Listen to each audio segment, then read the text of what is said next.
Thanks, Pauline, for volunteering and helping us with the video project today. You were saying before that you joined the Air Force in the radio. How old were you when you went into the Air Force? I don't think I'd turned 19. I think I was about 18 and 3/4 or something like that. Okay, and that was in what, 1942? 3? No, that's not to worry. When you went in, what did your mum and dad think about you joining up? Well, Mum wasn't too happy at all. Was she? Dad didn't have much to say, being an old war veteran himself. Yeah. He told me I was mad. Because you said your dad served in the First World War, yes. In the Light Horse. That's right. Yeah, but and he then never transferred to what was it? He Oh, the machine gun. Yes, the machine gun.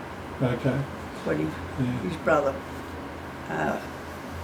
enlisted, of course, and he ran into him overseas, and they decided, I think in England, and he decided to change over and be with his brother. Okay.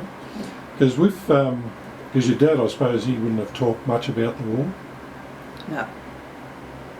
It's never mentioned. As he got older, did you find he started to talk, or he just never talked about it? No.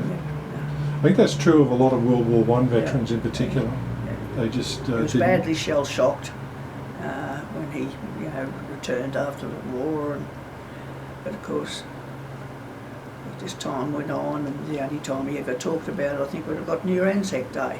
It was, he always looked forward to Anzac Day because he'd see a lot of his mates. He used to go to the march in the city? Yes. Okay. Yeah. But other than that, he didn't. It was never mentioned. Yeah. So when you went in, he thought you were mad? Yes. Silly, stupid. Yeah. Anyway. And what made you want to join? Because 18's very young. I've often thought about it, but I don't know why I joined up. I suppose just have something different. Yeah. Because you were living in Coburg at the time? Yes. Yeah. So what about? And where did you do your training? Started off, we did the rookies at Preston. We called Preston in those days, in Plenty Road, Preston. I can remember there was no bitumen road there, like there used, like we've got now, of course. We marched up and down it, no traffic. It's strange to sort of really think about. But then, when I decided I'd try the radio part of it, I had to go to the showgrounds. We did our course at the showgrounds. The Melbourne showgrounds. Yeah. What made you think about radios? I don't know. I think perhaps it was one of the highest paid. That's the way I've heard people, because it was technically... And I certainly wasn't interested in cooking or, waiting on other people or anything like that. So I never sort of went for that part of it. It just looked a little bit better than some of the other things that were on offer. So the sort of radio work, most people when you talk about radios think about handsets and things like that. That's right. But you learned a very different thing. You learned Morse code. Yeah. So I don't even know why I picked that, but it was interesting. I remember reading a story about one of the Australian code breakers, and he was a naval officer, and he learnt Japanese, and people asked him, why did he do that? And he said, because it paid better. Yes, I think that was because it was one of the highest paid, and it looked interesting. Yeah. Now with the photos, just so we can let people have a look at, if you just want to hold that in front of you, that's a picture, that's a picture of you just there, and that's at Frognall in Melbourne. That's right. That was in Montalbert Road. I couldn't tell you now what be the closest. Yeah, but they were big mansions, weren't they? Yes, but it was a beautiful place. Yep. There we go. Yeah.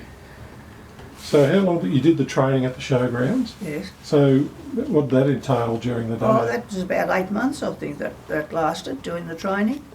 Because that's a big course. It was a long time. Yep. But I can't really remember it.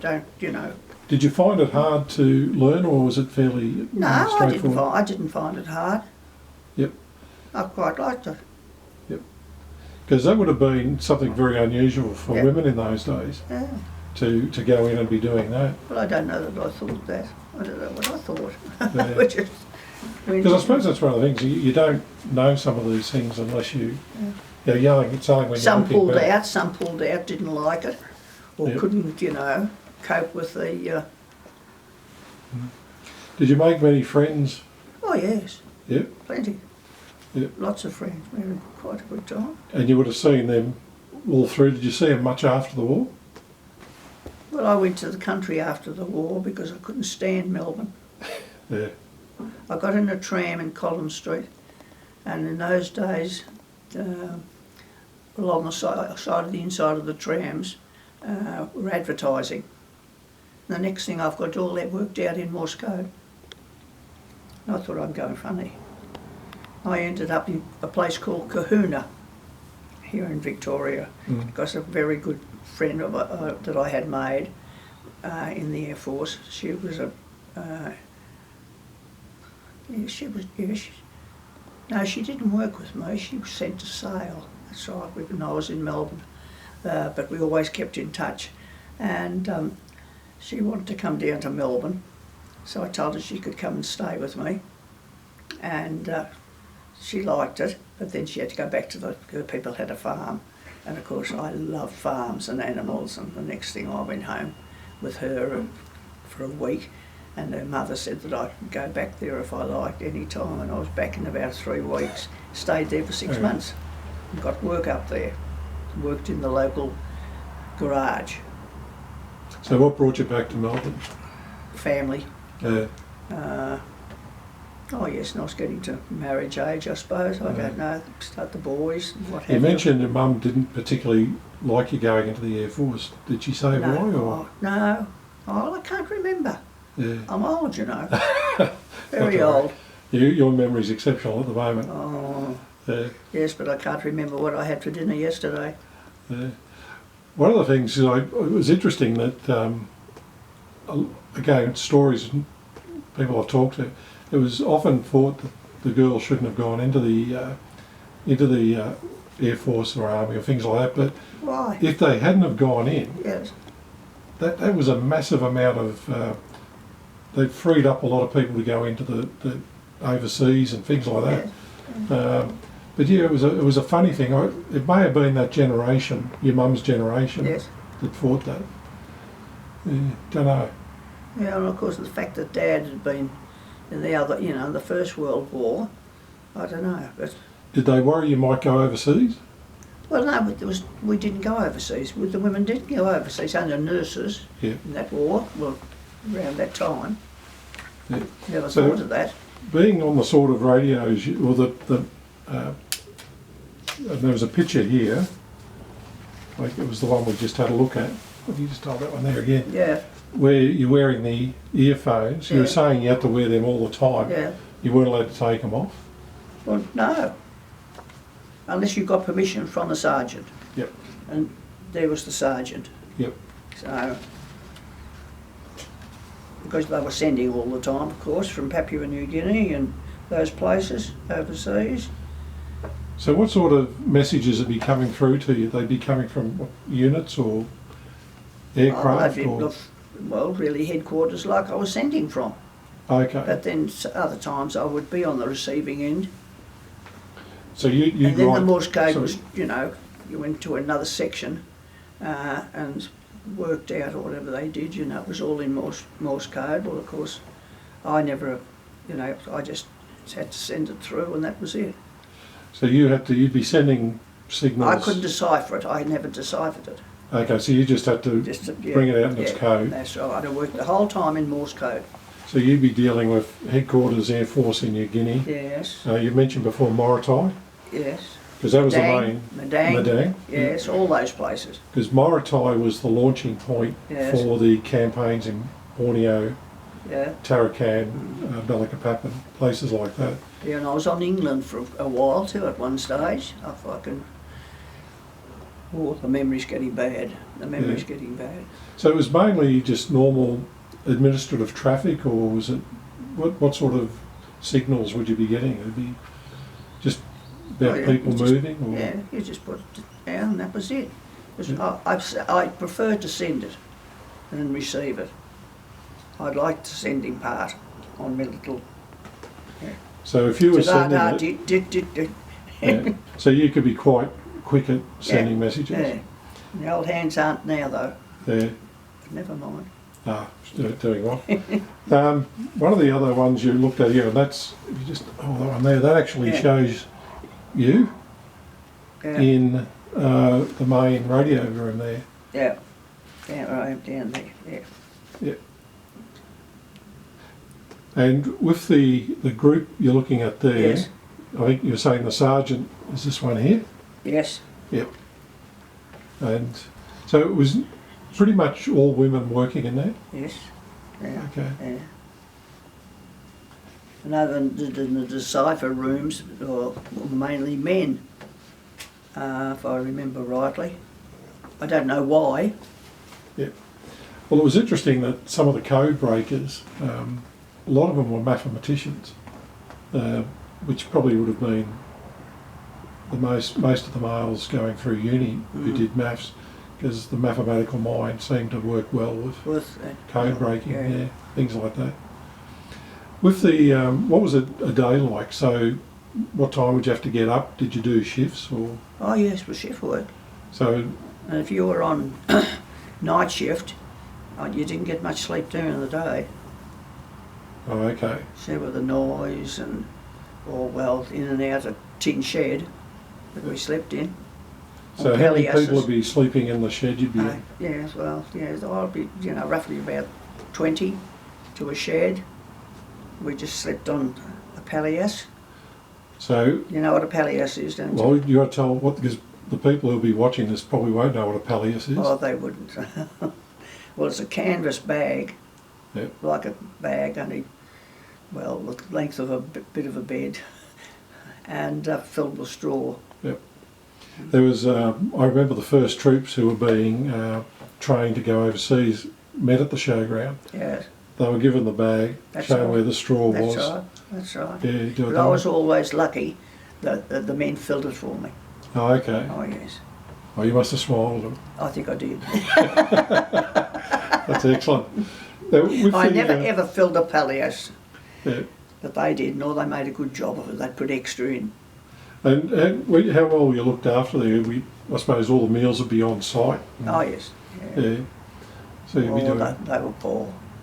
No, the meals weren't good? No. Yeah. Once you woke up, when to go, if you left it a bit late, some of the bread at the bottom of the barrel was a bit green. Oh, okay. Yeah, so we didn't have toast that day. Yeah. With the, because again, I suppose we forget that rationing was very strong around that time. Oh, yes, yeah. And most people watching wouldn't know what rationing was. No. The fact that you'd have a little bit of meat. That's right. So what was a ration for you? What was a normal meal for you? Well, I just had toast of a morning. That's how I noticed, if I went late, you got the green bread that hadn't been cleaned out of the barrel for a few weeks. Lunch. Normal, just a lot of bully beef, what we call bully beef. Yes, no, the meals were not good, of course. But, I mean, we had to. So, for any of the people watching this video who have ice cream of a night, you wouldn't have had ice cream. Oh no. No, sorry. And with the, you mentioned that after a while you were allowed to travel from home. Yes, I lived at home at one part when I was at Mont Albert, and travelled each day on the tram from West Coburg through to Mont Albert. And what were the trams like then? Because again, good. They're not the trams we see today, are they? No. Well, I don't know too much about the trams. I don't think I've been on one now for about 40 years. Yeah. Ah, that's it. With the, I noticed you showed me the book, The History of Your Family, and you were talking about your dad. How big an influence was your dad on you? Not that much, I don't think. Dad was a hard worker. Mum was a school teacher, and she, I think, had more influence over us. I had a sister and 2 brothers. Okay. So that's. Oh, sorry. So your dad was. Because where did he work? He worked. When he came back after the war, the Mire Emporium. Oh, okay. In the city, because that was the only mire then, wasn't it? Yeah. He helped open the barber shop in the Mire Emporium. Okay. And he was there for 25 years. And he was #1 barber. They were called barbers in those days. Yep, I'll have to look for that in a second. Can't find the picture I was looking for, but we'll get there. Yeah. So your mum was a school teacher. Did you ever? When she was single. Oh, when she was single.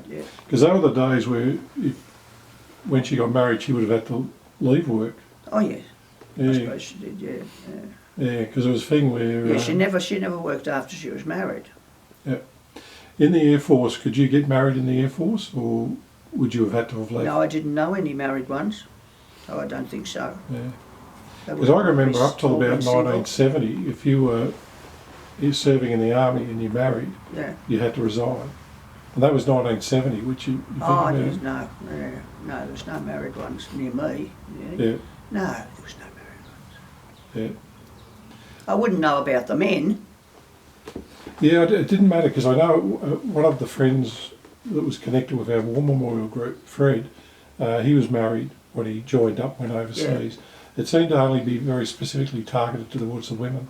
That they couldn't. But of course the older ones, like captains and all that, they would have been married, wouldn't they? I suppose, I don't know. Never thought of it. Be hard to work out. Yeah.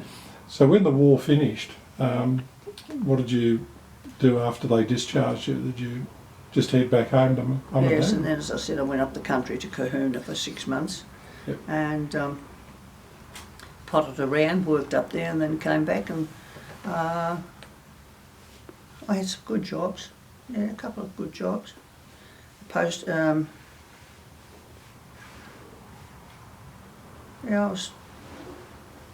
in Bridge Road, Richmond, I think was my first job. And that was in an estate agent. How'd you find settling into... not too good. After coming out of the military? Yeah, not too good.